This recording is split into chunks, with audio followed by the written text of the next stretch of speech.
मित्रों, साथियों, आपका स्वागत है जीटीआई इनिशिएटिव डॉक्टर पांडे की स्वास्थ्य पाठशाला में। कल हम लोग इस पे चर्चा कर रहे थे कि सभी धर्मों की मूल अवधारणा स्वास्थ्य के परिप्रेक्ष्य में। सभी धर्म के जो मूल हैं वो तीन चीज़ें सीधे सीधे बताने की कोशिश कर रहे हैं। एक, भोजन सही मिलना चाहिए हर व्यक्ति को। दूसरा,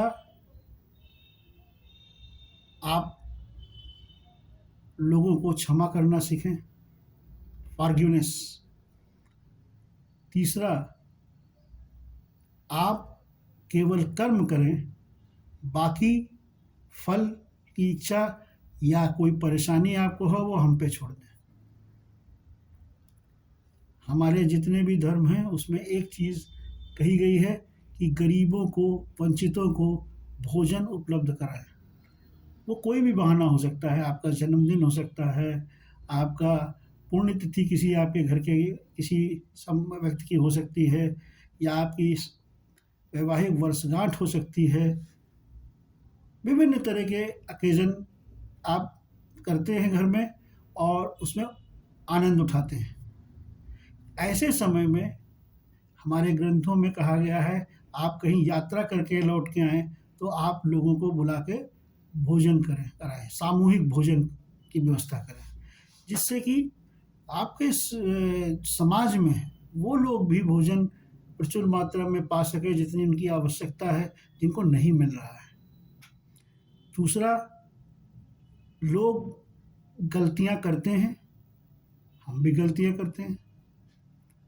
अब आप समझिए इस बात को कि वो अगर गलतियां कर रहा है तो क्यों कर रहा है। आप उसको समझा सकते हैं, आप उसको क्षमा सबसे पहले करेंगे।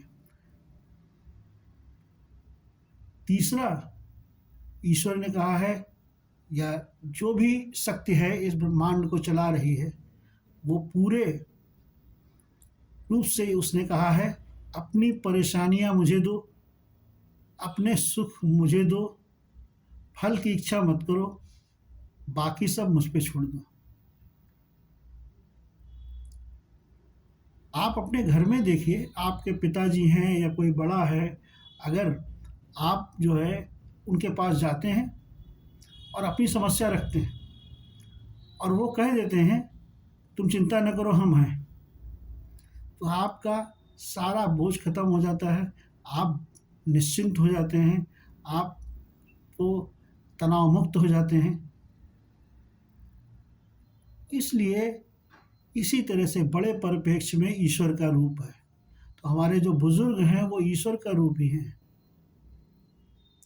इस तरह की चीज़ें हमारे धार्मिक ग्रंथों में बताई गई हैं। मॉडर्न के हिसाब से WHO ने 2008 नवंबर में एक वो डेवलप की, एक रिपोर्ट छापी, उसमें उन्होंने ये कहा कि आप जो है India 36% lacking behind their objective due to unhealthy workforce. तो आप ये इसका आप मतलब समझ सकते हैं कि आपकी स्वास्थ्य जो है केवल आपका विषय नहीं, ये विषय आपके परिवार का है, आपके समाज का है। तो स्वस्थ रहना आपकी जिम्मेदारी है,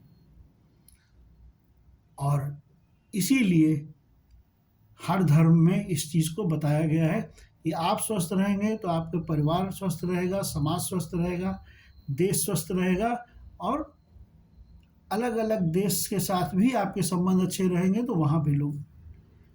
ये मूल भावना हर धर्म में की गई है।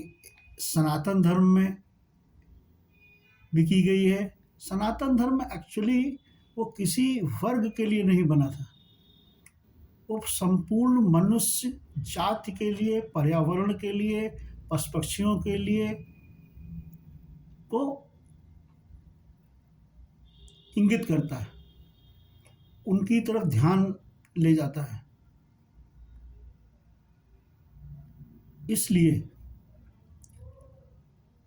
सनातन धर्म पुराना है एक, उसको किसी विशेष धर्म से जोड़ने की आवश्यकता नहीं, वो केवल मनुष्यता के धर्म पे काम करता है। उसमें शिक्षा जो है मनुष्यता के धर्म की है। जिस पूरे पर्यावरण में हम रहते हैं वो स्वस्थ रहेगा, वो अच्छा रहेगा, तो हम सभी उसमें अच्छा रहेंगे। कोरोना में देखा आपने, एक कंट्री में से चला और पूरे विश्व की सारी कंट्रियों के लोग परेशान हो गए। इसलिए हर व्यक्ति एक दूसरे से जुड़ा हुआ है। इस विषय को और आगे हम ले चलेंगे कल, और यहाँ पर दिए हुए व्हाट्सएप नंबर पर आप अपने क्वेश्चन डाल सकते हैं, अपने सजेशंस डाल सकते हैं। आज के लिए इतना ही काफ़ी, इतना है। धन्यवाद।